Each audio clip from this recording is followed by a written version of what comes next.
Chegamos no 22º dia e hoje Yogananda vai nos ensinar como acalmar um marido brucutu. Tô brincando. A irmã mais velha de Yogananda pediu aí ajuda para ele porque o seu marido, ele não era lá muito religioso e ela era uma pessoa muito devota, tinha lá a fé dela, né? E ele tirava sarro, que isso daí não serve pra nada, que besteira, tudo é uma grande bobagem. E ela ficava muito triste com essa posição do marido, obviamente, né? Ninguém quer ir um marido ou um companheiro, enfim, qualquer pessoa que deboche das suas crenças. E aí ela pediu para Yogananda, será que você não consegue apelar aí para operar uma transformação no meu marido? E aí o Yogananda teve um insight, falou para a irmã dele, vamos amanhã, eu vou ser o seu marido, lá no templo de Dakshineshwar, o grande templo de Kali. Nos primeiros capítulos tem Yogananda foi nesse templo, lembra? Que ele viu uma imagem de pedra, daí ele falou assim, que eu vou aqui fazer reverências para uma pedra, e ele saiu e se perdeu, enfim, é o mesmo templo. Ele falou assim, bom, já que eu tive grandes transformações lá, vamos levar o marido da minha irmã lá. E ele foi, e o marido logo percebeu, quando eles estavam indo, essa excursão é para tentar me converter, tá bom, ó, a única coisa que eu te peço, converse com o pessoal do templo quanto ao nosso almoço, para que seja servido o almoço. Porque na Índia, quando você vai num templo, você tem que avisar que você quer, né? Gente, pelo de gato. Meu Deus do céu. Que você quer almoçar, senão você não vai receber almoço, né? E aí o Yogananda falou, a mãe divina cuidará do nosso almoço. E aí ele respondeu, eu não confio na mãe divina, mas eu sei que é a sua obrigação a partir de agora cuidar para que eu tenha o meu almoço. E eles chegaram no templo, 7 horas da manhã, tava fresquinho, mas Índia, né, gente? Aquele solzão. Yogananda sentou em lótus e começou a meditar e suplicando para a Mãe Divina, Mãe Divina, apareça para mim e tal, não sei o que lá. E entrou em meditação. E após 5 horas de meditação, ele já estava ali, né, tostado pelo calor. Ele falou assim, oi, Mãe Divina, eu tentei tanto, a senhora não apareceu para mim, mas eu queria te fazer uma súplica em nome do meu cunhado. Será que você aceita? E aí a coisa aconteceu. Aquela imagem de pedra se abriu e começou a surgir, né, várias formas e figuras. Ele entrou no estado de êxtase, a respiração dele cessou e ele teve uma sensibilidade mais aguçada. Ele conseguia ver o Ganges que passava ali perto, ele conseguia ver boa parte da cidade. Enfim, ele foi tomado por uma sensação realmente de comunhão divina, né?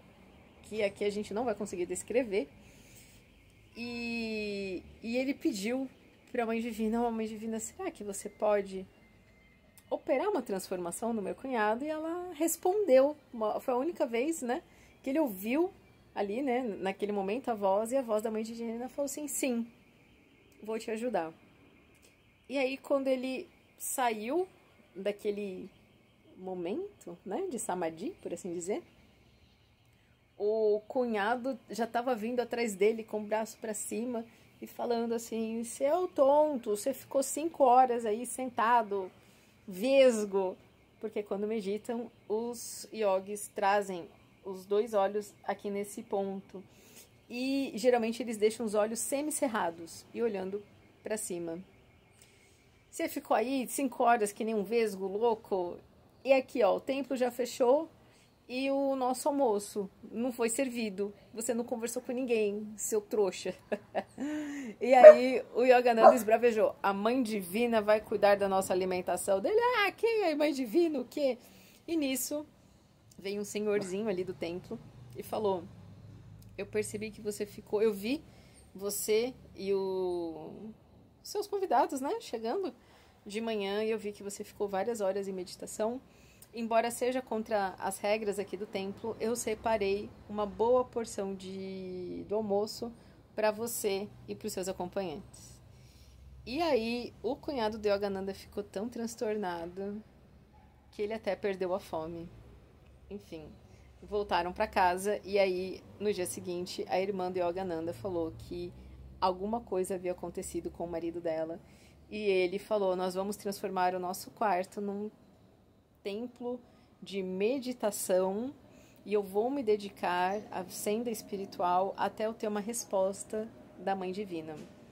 Então ele começou a meditar, né? Enfim, começou a buscar aí mais as coisas espirituais.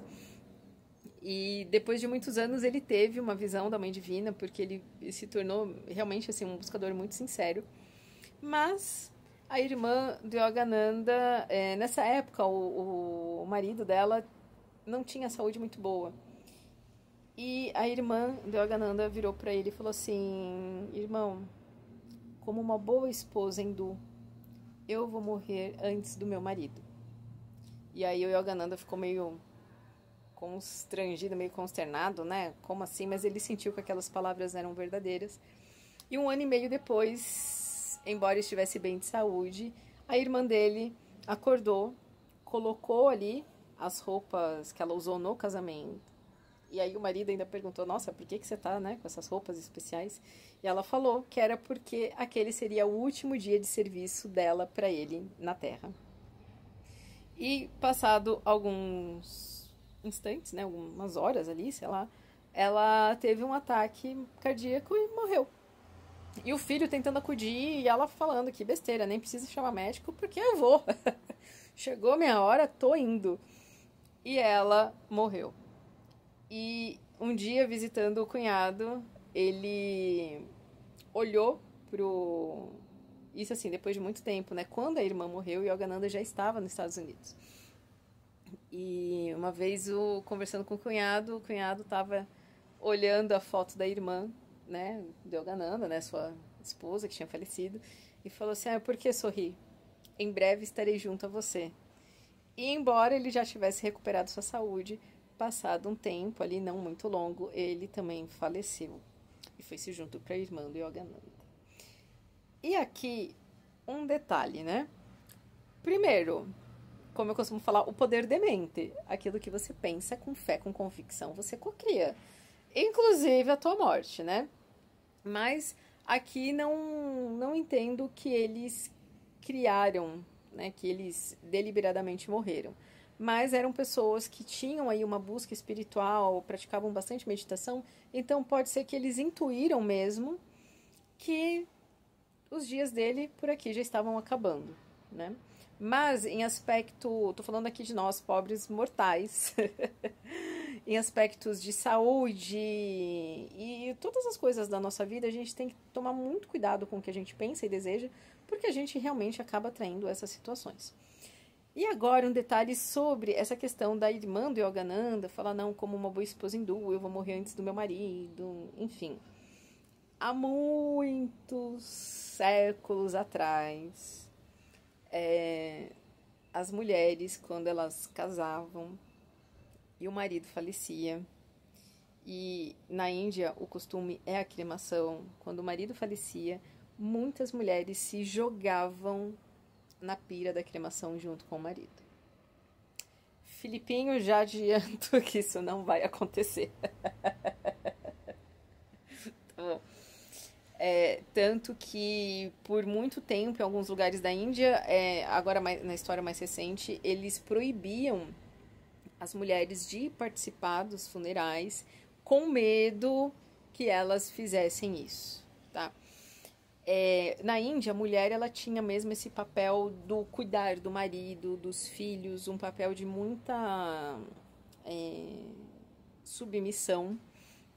Então, uma mulher viúva, não importa, se você casou cedo e você com 20 anos está viúva. A mulher viúva ela não podia mais se casar, sabe? Então, tinha ali um estigma da mulher viúva. E por isso muitas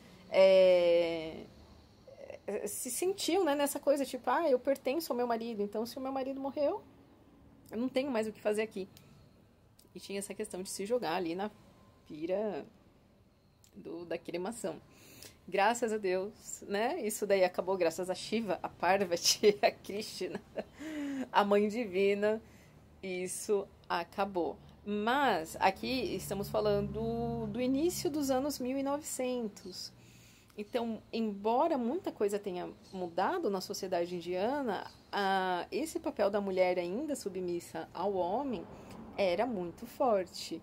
E por isso ela se pôs nesse lugar de querer morrer antes do marido.